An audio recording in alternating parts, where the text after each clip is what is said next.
Eu vou voltar rapidamente no ensino à distância, porque muita gente está falando aqui sobre os cursos de medicina. Até tem uma reportagem bem interessante do Bruno Luiz, falando que a medicina será o curso mais presencial do Brasil. Não tem essa de distância, não. É presencial. Medicina tem que ser olho no olho, tem que ter contato, tem que ter conversa. Aí a gente faz o quê? Chama quem para falar com a gente sobre medicina? O nosso médico, o nosso professor, o nosso mestre. Até na nossa festa ele vai. Bom dia, boa tarde, doutor Vecina. Seja bem-vindo.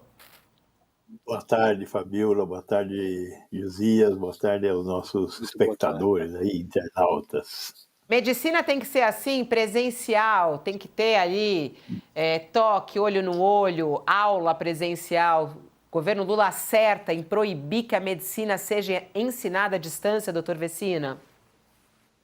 Bom, eu não tenho dúvidas que a medicina tem que ter toque, tem que ter escuta, tem que ter visão, a luz do sol, de preferência, né? Eu acho que o caminho é esse, principalmente nesse momento que nós temos essa explosão de cursos de medicina. Então, existe um espaço para telemedicina, mas esse espaço não é na formação, na minha opinião. Acho que nós sim temos que exigir, tanto na medicina quanto na enfermagem, na psicologia, na farmácia. Eu acho que essas profissões que o profissional entra em contato com um cidadão, é importante que eles aprendam do jeito que eles vão ter que atuar.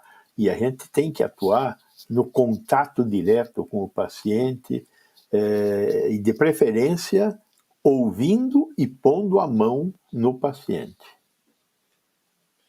Agora, o doutor Vecina, o ensino à distância, ele, quando tem qualidade, é uma ferramenta muito poderosa, né, inclusive para ampliar o acesso à educação superior.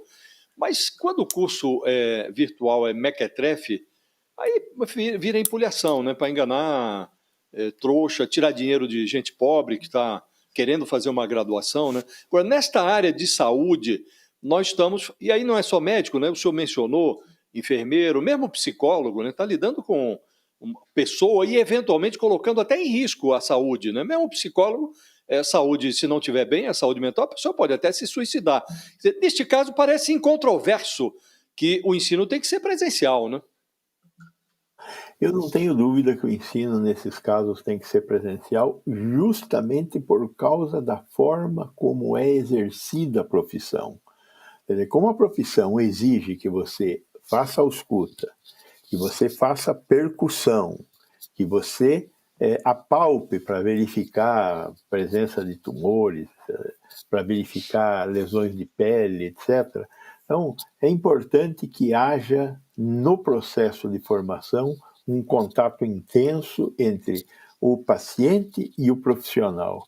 E, embora algumas dessas profissões, como por exemplo psicologia não tem apalpação, não tem toque, não tem percussão, mas mesmo assim existe uma profusão muito grande de cursos de psicologia. E eu acho que o que nós temos que aproveitar é esse momento em que está se discutindo isso, para colocar um pouco de ordem na casa. Eu não tenho dúvida de que a EAD, a educação à distância, é uma ferramenta potente para introduzir muita gente que está fora do ensino, do mercado de trabalho mais profissionalizado. Então, eu não quero, com isso, colocar de lado a ferramenta da EAD.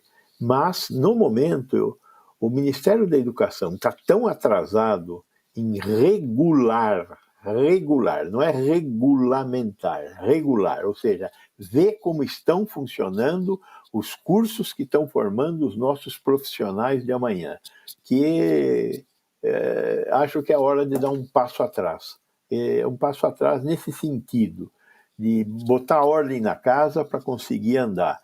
Os 390 cursos de medicina, parte deles sem hospital-escola. Eu não sou favorável ao exame da ordem para a medicina e tampouco para o direito. O que eu acho é que nós tínhamos que fazer cursos que funcionassem melhor e que fossem regulados pelo Estado no seu processo de formação de alunos. Então, esse processo tinha que ser acompanhado para e passo pelo Ministério da Educação. Não adianta depois que o cara se forma, você falar, olha, você não pode exercer a profissão. Sinto muito, vai vender pipoca. Porque é o que restará para um médico que passou 6 anos num curso integral, fazer após ele ser reprovado no exame da ordem. Agora, se ele não está preparado para fazer a medicina, é óbvio que ele não deve realizar o atendimento médico, mas você não pode verificar isso ao final do curso, tem que fazer durante o curso. E essa responsabilidade é uma responsabilidade do Estado brasileiro. Doutor Gonçalo, boa tarde.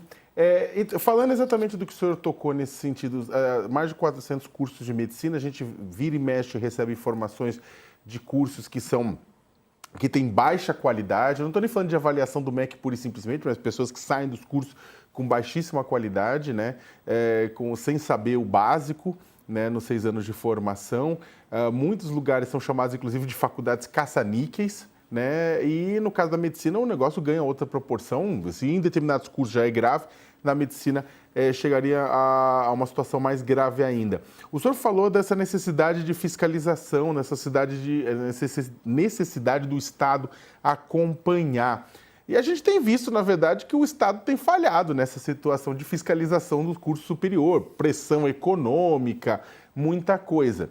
Aí eu queria que o senhor analisasse como, na verdade, fazer essa fiscalização, se é através de provas, se é através da utilização dos serviços de saúde municipal, estadual, eu não sei como.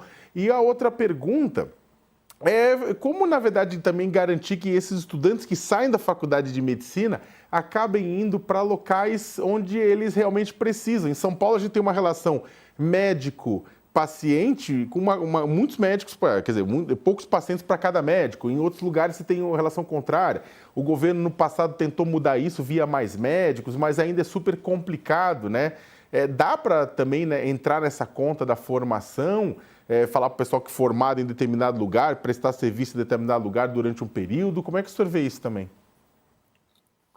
Veja, primeiro, o processo de formação dos médicos e as faculdades de medicina tem que ser fiscalizada quanto à sua capacidade de receber os alunos.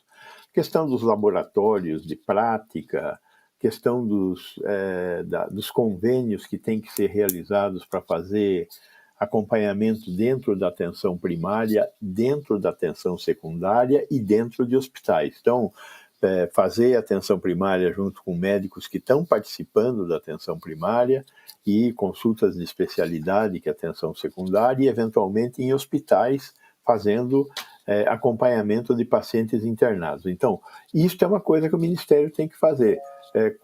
Quantos convênios a sua faculdade de medicina tem? Para quantos alunos? Qual é o número de leitos disponíveis para os alunos? Tem uma relação aí, 5 leitos por aluno, tem um monte de números já existentes e sobre os quais existe um certo consenso. Então, primeiro, isso é o que o Ministério da Educação tem que fazer. Segundo, provas, digamos, segundo, quarto e sexto ano. Então, se o cara não passa no segundo ano, ele tem que fazer algum tipo de reprogramação, mas não é só o aluno que tem que fazer reprogramação. Dependendo do número de alunos que não passarem numa determinada prova, o problema não é o aluno, o problema é a faculdade. Então, o Estado tem que realizar essas provas, não pode ser a faculdade. Então, o Estado tem que realizar essas provas para verificar como está o ganho de conhecimento, de habilidades e de competências por parte dos alunos. Então, essas 3 coisas são fundamentais. E isso tem que ser acompanhado e tem como ser acompanhado. Existem modelos em outros países que já são utilizados. Não tem que fazer a roda, não tem que descobrir nada de novo. Então, isso eu acho que é função do Ministério da Educação, e o Ministério da Educação tem que se dedicar a isso. E não é só em relação à medicina, mas vamos em frente, né? Como é que faz para os profissionais irem aonde eles são necessários?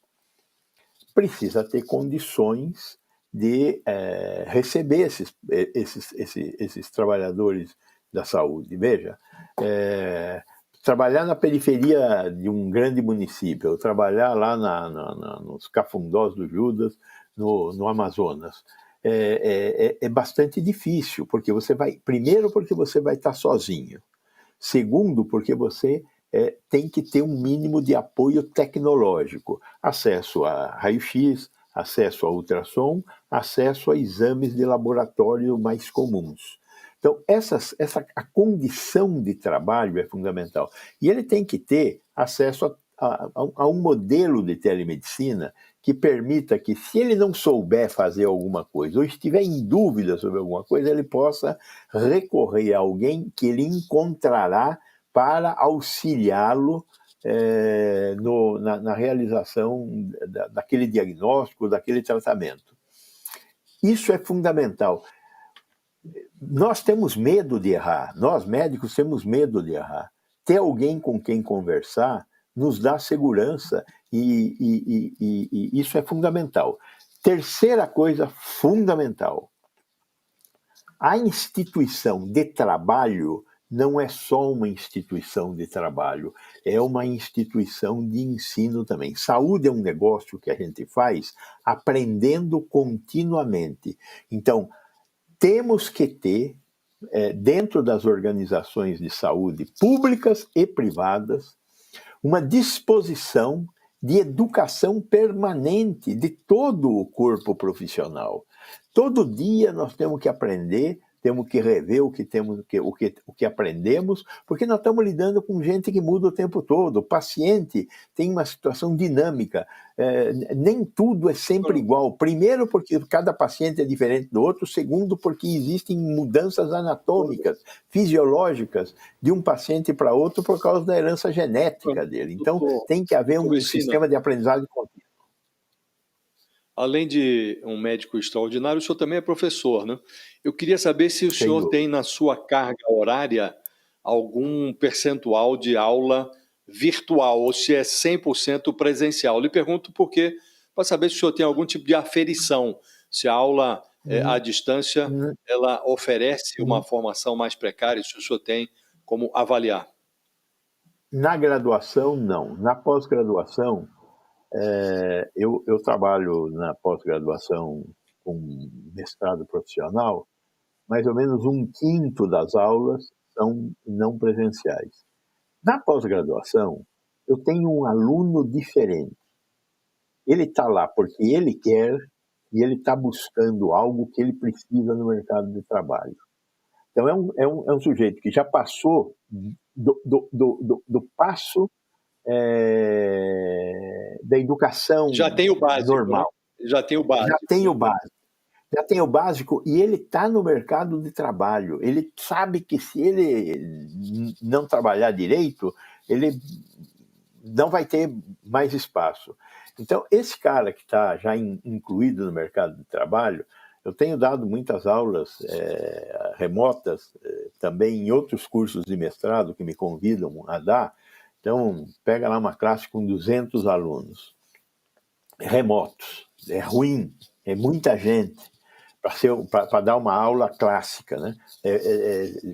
Tem instrumentos para trabalhar com muita gente assim, tem instrumentos pedagógicos para fazer isso, mas às vezes acontece.